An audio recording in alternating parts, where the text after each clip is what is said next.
20 to the runner-up. Go at him, Slapshot. I'm Chris Shank. Well, Chris, it's been exciting so far, and just something to look forward to in the championship game other than 39,000.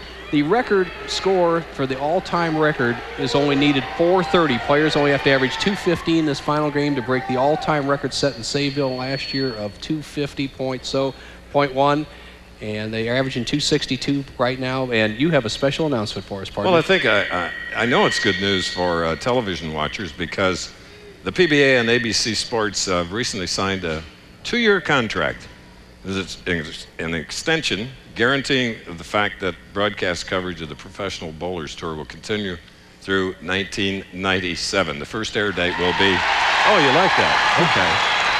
March 23rd, which kicks off ABC Television's 35th consecutive year of the PBA Tournament Finals. And, Bo, I'm proud to have been part of them, all of them. And you have for 21. 21, a lot of years. And right now we have 2 young men who are anxious to see who's going to win that $39,000, the second Splitfire championship. Danny Wiseman against Steve Jaros. Big scores. And remember, they only need 430 combined score to break the all-time record in a championship round match. Wiseman needs 261 to break the all-time 3-game record of 815 set by Jim Stefanich. In reality, all bowlers know that situation, don't they, Nelson? The 10-pin. Well, the 10-pin knows they're bowling for 39,000. It doesn't want to go down that easily.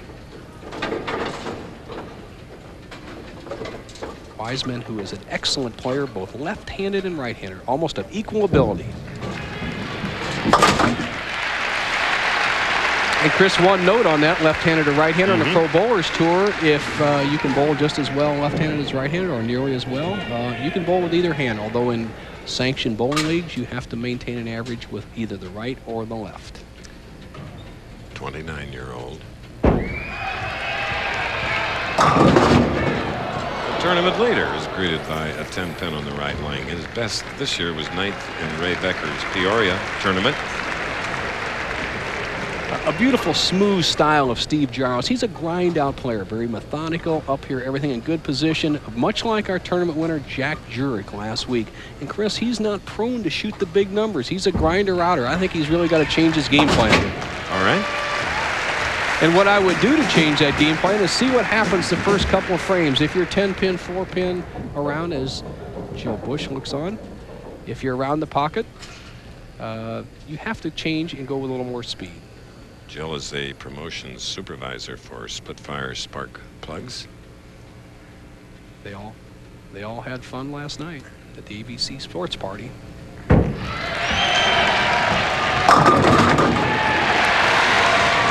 Group of young people with Splitfire that make things happen. Of course, it helps to have a good product, too.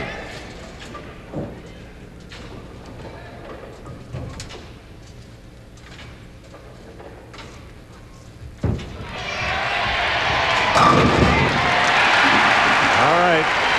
Here he goes. He's had 21 strikes now this afternoon.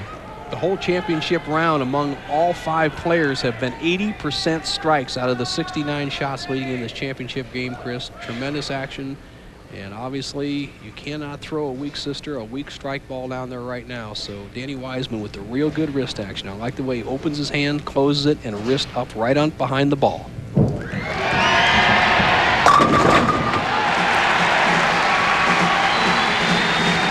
Slick. Yes. Now here is Jaros again.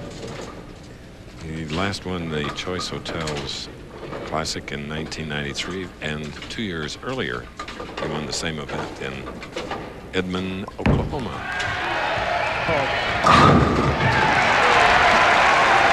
So they match strikes here in the final game, bowling for $59,000 plus incentives, Nelson. And those incentives can add up to over $100,000 in any championship round. So there's a lot of extra money that the fans don't see, but the players are bowling for. But the #1 prize is that $39,000 offered by Splitfire. it up. Come on. Yeah. All right, Steve Jaros now leads by 10 by virtue of that strike. Wiseman will be up as we're in Erie, Pennsylvania, where you know an unfrozen Lake Erie plays host to Mother Nature and today's championship trophy. Get a look at this. What a summertime treat, Erie. Pleasant in the winter as well. Mother Helen and his fiancée is here as well, Wendy Wilson. There she is.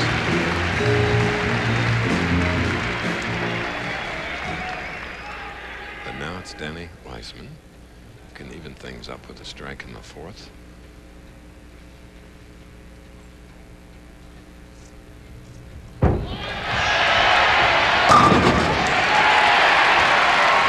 The machine. Well, he really put the putty to that one, Chris. He got it, opened that hand up a little bit farther and just snapped that wrist dead underneath the ball. And the key for Wiseman, obviously, is to keep his wrist staying under the ball and not over the top. Both players start the championship match spare and 3 strikes in a row.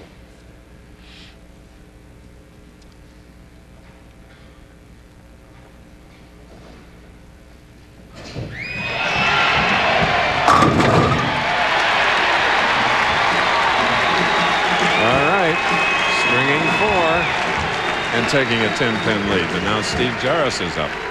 It's his turn. Jaros' ball reminds me of one of the great players of all time, Chris, Ned Day. Remember how he had that smooth, methodical style? He set the big hook out there, actually a curve, and he always carried the 10-pin so well. Leaving the 2, sleeper 8. Next week, Detroit, the Joe Louis Arena.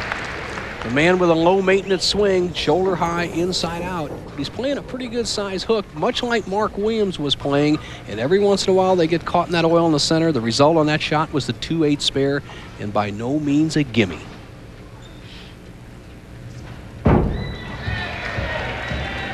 Good technique. Okay.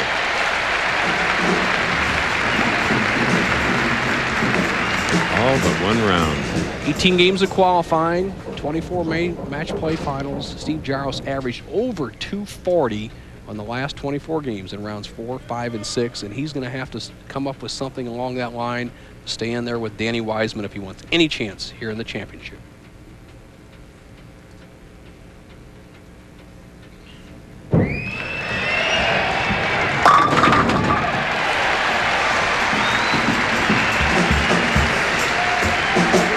PBA titles, 12 regionals for Steve Jaros. Now another angle. Norm Sammet, our director, really bringing you shots today.